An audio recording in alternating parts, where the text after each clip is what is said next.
All right, let's dive in. Today we're talking about something you've definitely noticed, the cheerleader effect. Oh, yeah. You know, when you see a group and think, wow, they all look great, Uh-huh.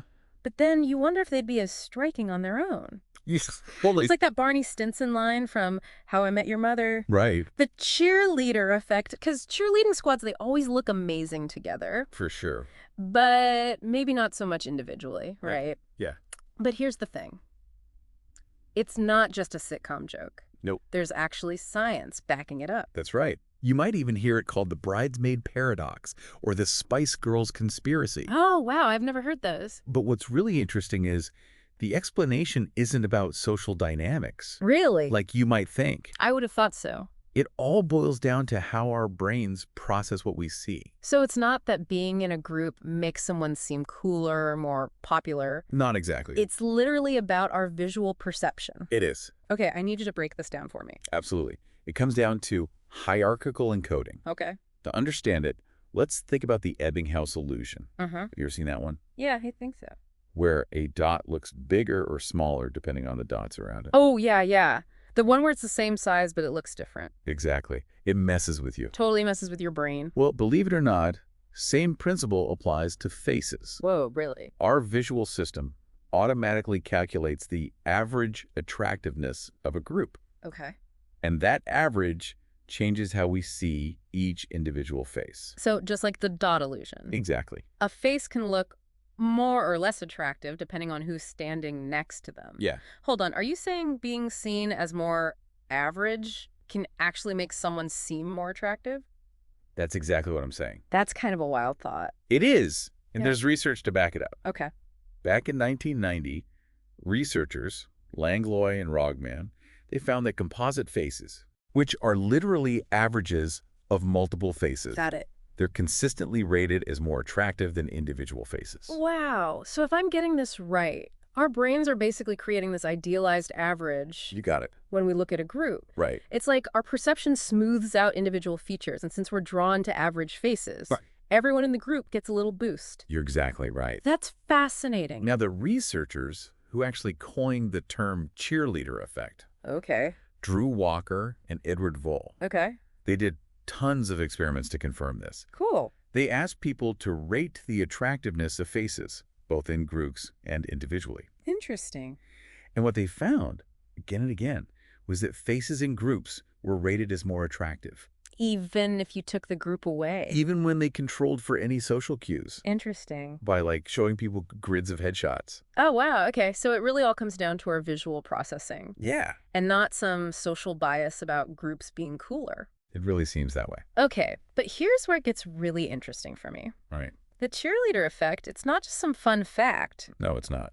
It reveals quite a bit about how much our society values attractiveness. Right. Think about it. Yeah. This effect is influencing our judgments about people, Right. even when we don't realize it. Even subconsciously. It's like our brains are playing these subtle tricks on us. They are. And now that we're talking about it, Yeah. this could have some interesting real-world applications. Absolutely. Right. Yeah. Like, think about online dating profiles. Oh, totally. Instead of just using solo shots, maybe we should all be including group photos Yeah. to take advantage of this cheerleader effect. Strategically. I love it.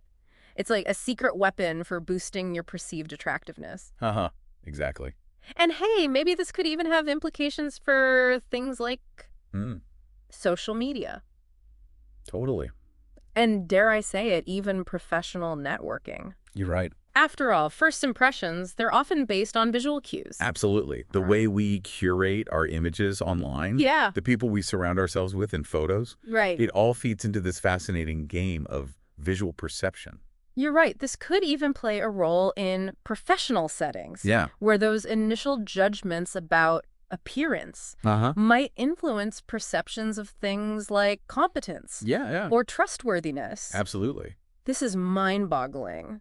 We started with a funny observation about cheerleaders, Yeah. then went on a deep dive into how our brains work, That's right. and now we're talking about real-world strategies for using this knowledge. Yeah. This is why I love these deep dives. Me too. We always end up learning something new. Always. Okay, before we get too lost in that thought, Yeah. let's bring it back to the cheerleader effect. Okay. We've talked about the research, Yeah. the perceptual mechanisms behind it, Mm-hmm. and even touched on some potential applications. Yeah. But what does this all actually mean Right. for our listener? Good question. Why should they care about this? I think the cheerleader effect serves as a powerful reminder that we're not always as objective as we think we are, Okay, yeah. especially when it comes to attractiveness. Yeah. Our perceptions are shaped by factors that are often beyond our control. Right, like this automatic averaging Right. that our brains are doing without us even realizing it. Exactly. And on a broader level, Yeah. this phenomenon highlights how much emphasis our society places on physical appearance, Absolutely. whether we like it or not. Uh-huh. Attractiveness plays a role in how we judge others, For sure. and even how we judge ourselves. That's right. It makes you wonder, now that we know about this cheerleader effect, Yeah. can we actually overcome it? Oh, that's a good question. Can we train ourselves to see people more objectively, Yeah. separate from the influence of the group they're in? That's the million-dollar question, isn't it? Yeah. It's one thing to understand the bias, Uh-huh. but it's another to break free from it. Well, on that thought-provoking note, Yeah. we're going to wrap up part 1 of this deep dive, Okay. but we're not done with the cheerleader effect just yet. No, we're not. We've got more to explore, so be sure to join us for part 2, Absolutely. where we'll take an even deeper look at this fascinating phenomenon. It can be good. Makes you think, huh, Yeah. what if this averaging effect, what if it's something we're like hardwired for? Maybe our subconscious, it's like nudging us towards groups. Yeah. Because back in the day, being part of a strong, attractive group, it increased our chances of survival Oh, interesting. and, passing out our genes. Oh, that's a really interesting thought. So maybe the cheerleader effect, it's not just some random quirk of our visual system. Right. Maybe it's actually tied to our deep-seated instincts Exactly. about survival and reproduction. And that makes you think about the downsides too, right? Yeah, totally. If we're subconsciously drawn to groups because of this averaging effect, Yeah. do we overlook amazing individuals Ooh. simply because they're not part of a larger, more visually appealing group? You're right. It kind of makes me sad to think that someone could be amazing, Yeah. but get overlooked because they're not standing next to the right people, Right. so to speak.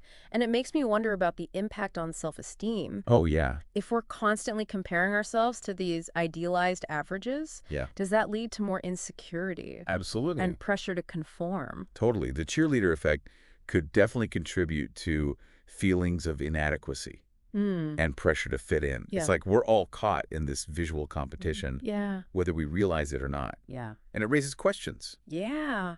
about how we define beauty. Okay, so we've talked about evolution, self-esteem, and even societal standards of beauty. It's getting deep, huh? This is getting really deep. But before we go too far down that rabbit hole, let's get back to the science for a second. Okay. You mentioned hierarchical encoding earlier. Yeah. Can you break that down a little more? How does that work exactly when it comes to faces? Absolutely. So remember how we talked about our brains creating an average Yeah. when we look at a group of faces? Yeah. Well, hierarchical encoding is the process that makes that happen. Okay. It's essentially a way for our brains to process visual information efficiently. Okay. Think of it this way. Instead of analyzing every feature of every face in a group, Yeah. our brain takes a shortcut. It looks at the group as a whole, Right. creates a sort of summary representation Okay. based on the average features. So our brains are all about efficiency, huh? Exactly. It's Yeah. like our brain's saying, hey, I don't have time to analyze every detail here. Right. Let's just get the gist. Yeah. And that gist is the average. Makes sense. But how does that average actually change how we see the individual faces? Okay, so think back to that Ebbinghaus illusion. Okay. The central dot, it doesn't actually change size, Right. but our perception of it does, Right. based on the surrounding dots. Right. Yeah. Same with faces. Okay. The individual features of a face, they don't change. Right. But our perception of those features, Mm. it's subtly shifted towards the group average. Oh, okay. So if the average is attractive, individual faces in the group, Hmm. they will tend to be perceived as more attractive too. Even if they wouldn't be rated as highly on their own. Exactly. Whoa, that's so sneaky. It is. Our brains are making these adjustments and we don't even realize it. Right. It's a subconscious process. Wow. But here's the thing. Mm. This whole idea of hierarchical encoding, maybe it's not limited to just visual information. Oh, interesting. What if it applies to other things too? Like what?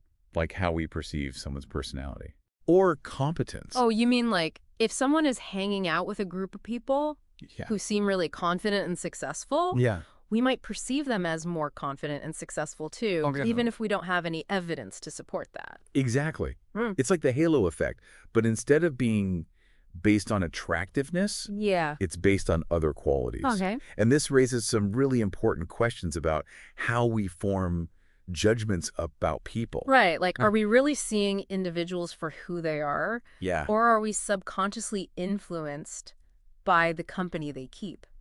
That's the question. That's a really powerful question. It makes you wonder Yeah. how much control we actually have over our perceptions. Right. If our brains are constantly making these snap judgments Yeah.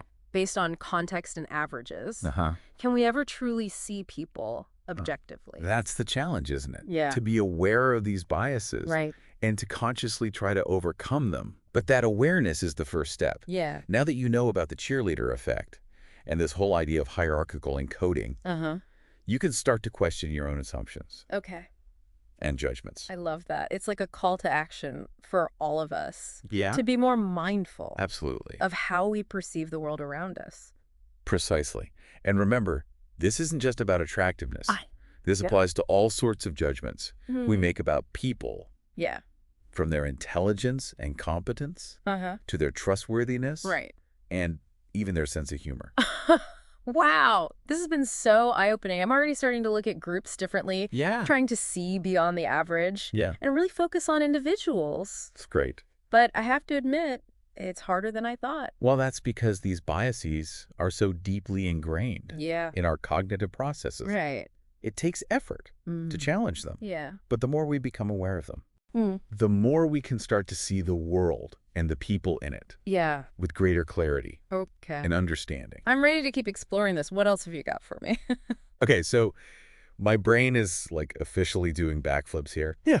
We've established that the cheerleader effect, it's real. Yes. It's rooted in how our brains process visuals, Huh? and it might even have like evolutionary roots. Right. But maybe this is a weird question. Go ahead. What about the flip side? Oh, interesting. What happens when someone stands out from the crowd in a Yeah. less favorable way? That's a great question. Yeah. And it highlights a really fascinating aspect of this whole thing. Okay. If being part of a group can boost your perceived attractiveness, the opposite can also be true. Oh, okay. When someone deviates from that group average in a way that's, perceived as negative, Yeah. those differences can become more noticeable. So it's like instead of blending in and benefiting from the average, they stick out. Yeah. And any perceived flaws, they're amplified. Exactly. Ouch, that's got to be tough. It can be. It really underscores the importance of self-awareness. Yeah. And understanding how we present ourselves. Right. It's not just about fitting in, Mm. but it's about recognizing how our individual characteristics might be perceived. Right. In different contexts. Exactly. That's such a good point. It's like a double-edged sword. Right. It is. On the one hand, the cheerleader effect, it can give you a little boost. Yeah. But on the other, it can also make you hyper-aware of how you measure up Right. to the group average. Exactly. And this brings us back to the broader implication. Yeah. The cheerleader effect, it's not just a fun fact about how we perceive faces. Right. It's like a window into how our brains work, Hmm.